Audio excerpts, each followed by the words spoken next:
Hola, buenas noches. Estamos listos para compartir la buena lectura de esta noche. Espero que ustedes también.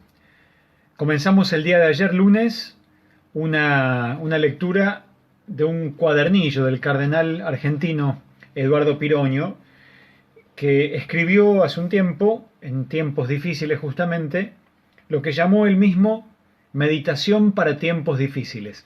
Y eso es lo que ayer hemos comenzado a compartir. Ayer leí el primer capítulo de este escrito y hoy vamos con el segundo, donde después de la introducción compartida ayer, lo que hace el cardenal Piroño ahora es poner nuestra mirada en Jesús y mostrarnos en él al que nos enseña por su propia experiencia a transitar los tiempos difíciles con justamente esperanza, con una actitud que nos asegure llegar a meta y salir adelante.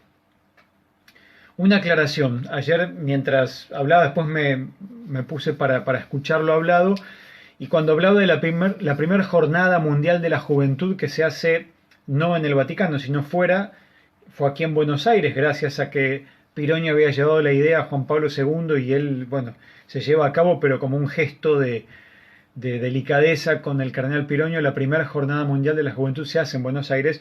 Hablando yo medio a las apuradas le dije 1982, y no, fue en 1987 la primera jornada mundial a la que vino Juan Pablo II. De hecho busqué la fecha y fue 11 y 12 de abril, siempre es ahí domingo de Ramos, lo previo al inicio de la Semana Santa. Bueno, del cardenal Piroño entonces, Meditación para tiempos difíciles, vamos hoy con el capítulo 2 de este escrito, Cristo Jesús, nuestra esperanza. Así se llama, espero que lo disfruten. Una sencilla meditación sobre la esperanza tiene que empezar siendo una simple contemplación de Jesucristo, nuestra feliz esperanza. Sobre todo en su misterio pascual. Es allí donde Jesús superó definitivamente los tiempos difíciles. Por eso ahora la Iglesia vive apoyándose en la cruz y canta la seguridad de su esperanza. Salve, oh cruz, nuestra única esperanza. Porque la cruz nos lleva definitivamente a la resurrección. Resucitó Cristo mi esperanza, dice la secuencia de Pascua.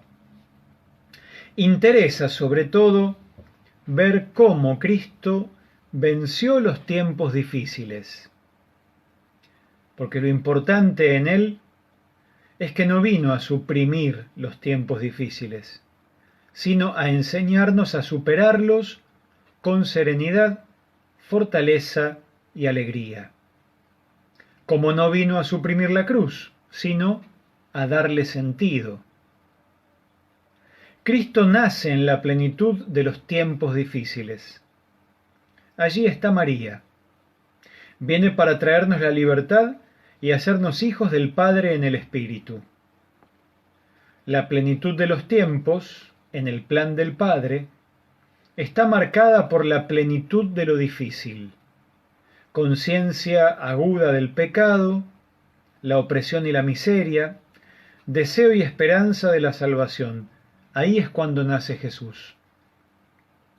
Lo primero que nos revela Jesús, como camino para superar los tiempos difíciles, es el amor del Padre y el sentido de su venida. Tanto amó Dios al mundo que le dio a su Hijo único, para que todo el que cree en Él no muera, sino que tenga vida eterna. Porque Dios no envió a su Hijo para condenar al mundo, sino para que el mundo se salve por Él. Evangelio de Juan, capítulo 3, versículo 16. Por eso, cuando nace Jesús, el ángel anuncia la alegría y la esperanza.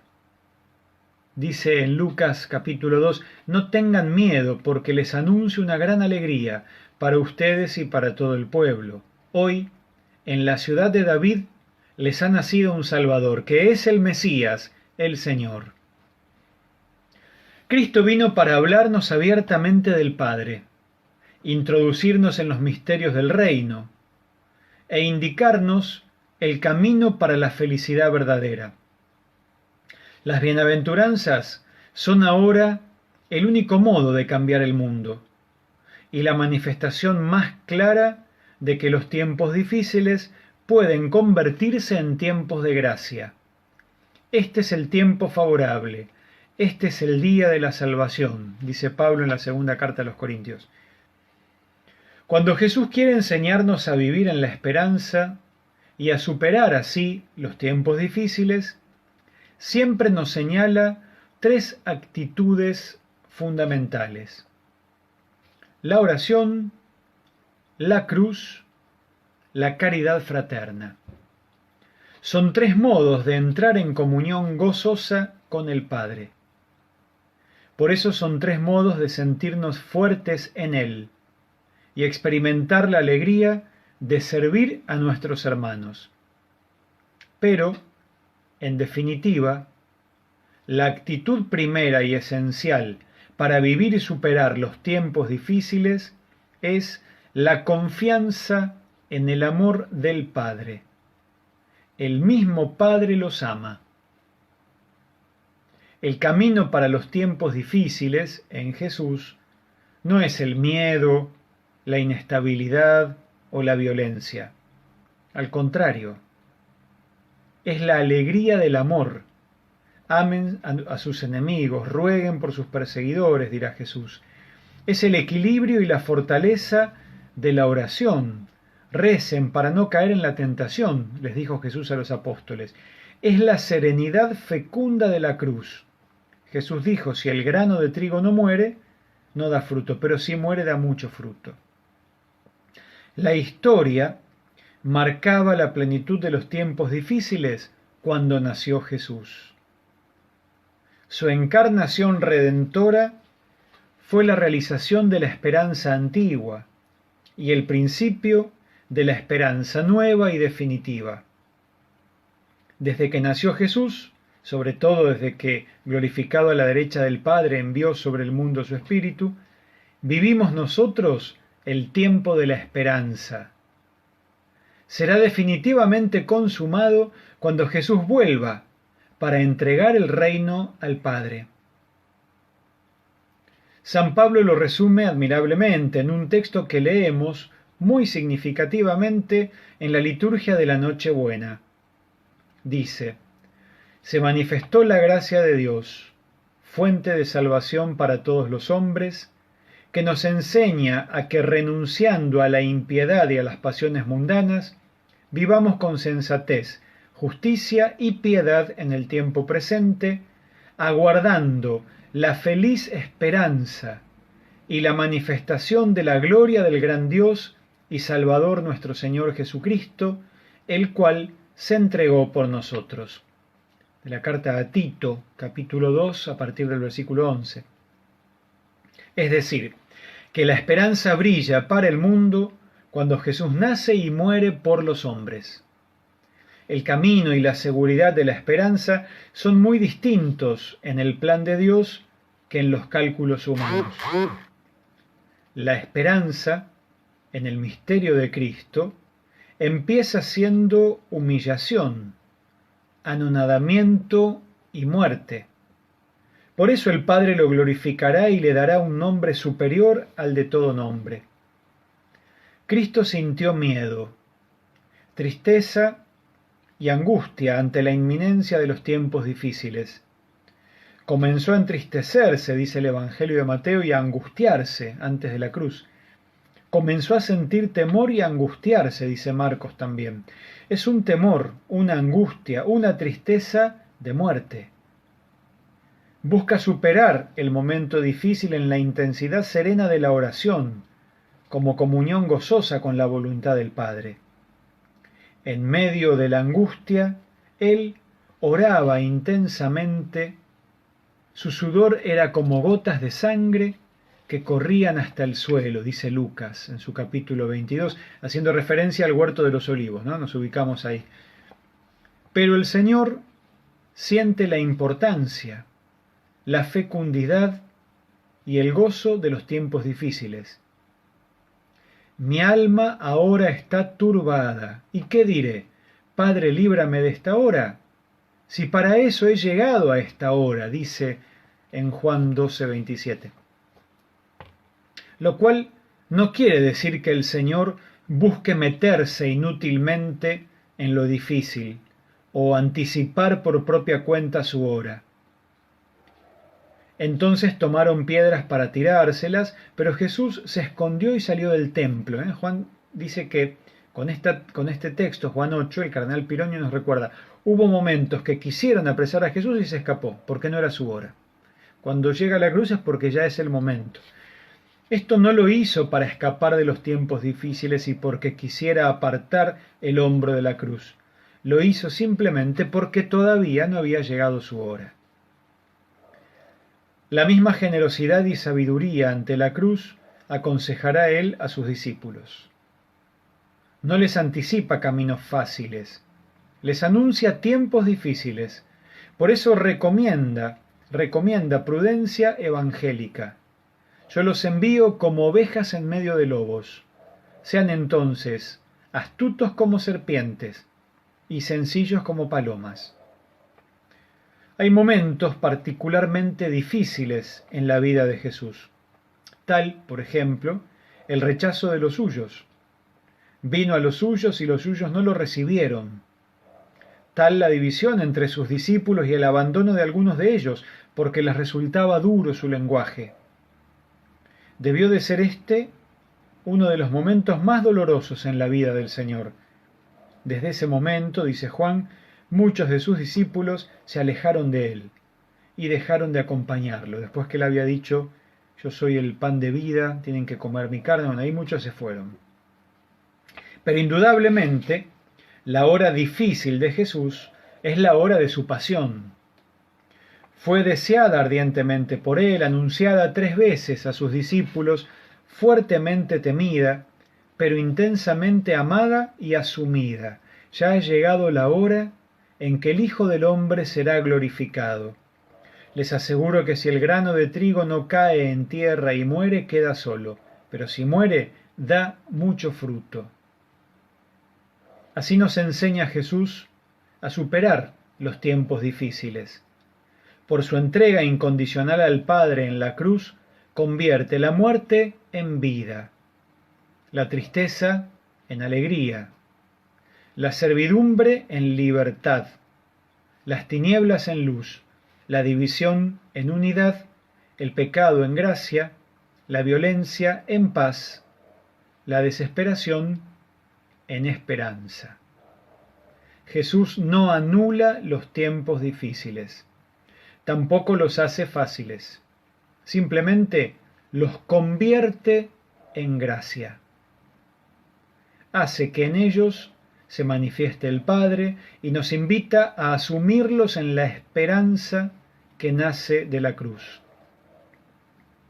Para entender cómo Jesús vivió y superó por el misterio de la cruz pascual los tiempos difíciles, hace falta meditar con sencillez y amor el famoso himno de San Pablo sobre la glorificación de Cristo, por su anonadamiento de la encarnación, su obediencia hasta la muerte de cruz y su exaltación como Señor de todas las cosas. Este himno que el cardenal Pironio manda a meditar lo encontramos en Filipenses 2, del 6 al 11, donde dice, lo recuerdo vagamente, tengan los mismos sentimientos de Cristo Jesús. Él no guardó para sí la condición de Dios, sino que se anonadó a sí mismo, se hizo uno de nosotros, semejante a nosotros, y se hizo sirviente en la cruz. Por eso el Padre lo exaltó, ¿no? Este es el Cristo que vive hoy en la Iglesia. Por eso la Iglesia, sacramento de Cristo Pascual, es en el mundo de hoy el verdadero signo de esperanza. La hizo así el Señor cuando, desde el seno del Padre, envió el Espíritu Santo prometido, que inhabita, vivifica y unifica a la Iglesia. Pentecostés, plenitud de la Pascua, es la manifestación del señorío de Jesús y la seguridad de que la Iglesia, penetrada por el Espíritu, vencerá los tiempos difíciles. La Iglesia prolonga en el tiempo la pasión de Cristo, a fin de darle acabamiento. El Señor lo había predicho. Llegará la hora en que los mismos que les den muerte creerán que tributan culto a Dios. Lo doloroso es esto en la Iglesia, cuando se enfrentan violentamente los hermanos. Se persiguen, se encarcelan y se matan en nombre del Señor. No es el momento de desesperar. Es el caso de recordar la frase del Señor. En el mundo tendrán que sufrir, pero tengan coraje. Yo he vencido al mundo. Juan 16:33. Seré bueno, me salgo un poquito del escrito de Piroño, que ya casi termino lo de hoy, anotarse esta frase. Los que tienen Biblia, los que saben usarla, búsquenla. Juan, Evangelio de Juan 16:33, capítulo 16, versículo 33. La repito. En el mundo tendrán que sufrir, pero tengan valor, coraje o valor. Yo he vencido al mundo. Los tiempos difíciles se vencen siempre con la plenitud del amor, la fecundidad de la cruz y la fuerza transformadora de las bienaventuranzas del Evangelio. Hasta aquí lo de hoy. Rico el texto en contenido, en solidez bíblica. La mirada puesta en Jesús nos hace ver lo que Él vivió y cómo Él transitó los tiempos difíciles, pero también lo que Él nos dijo. Tengan valor, van a tener que sufrir, pero yo vencí al mundo, como nos invita a poner la mirada en Él. Y con amor, con entrega, confiando sobre todo, la confianza en el amor que el Padre nos tiene, que nos va a sacar adelante, es lo que nos sostiene en tiempos difíciles. Y lo que nos sostiene incluso en esperanza. La esperanza es esa certeza de que va a llegar algo mejor y que lo vamos a poder alcanzar y disfrutar. Bueno, mañana, continuando con este cuadernillo del cardenal Eduardo Piroño, Meditación para tiempos difíciles, vamos al capítulo 3, que tiene como título Pobreza y Esperanza, porque justamente hoy terminó la parte que leímos diciendo que se vencen los tiempos difíciles con la plenitud del amor, con la fecundidad de la cruz y con la fuerza transformadora de las bienaventuranzas. Y las bienaventuranzas empieza diciendo felices los pobres. Bueno, va a hablar de pobreza y esperanza.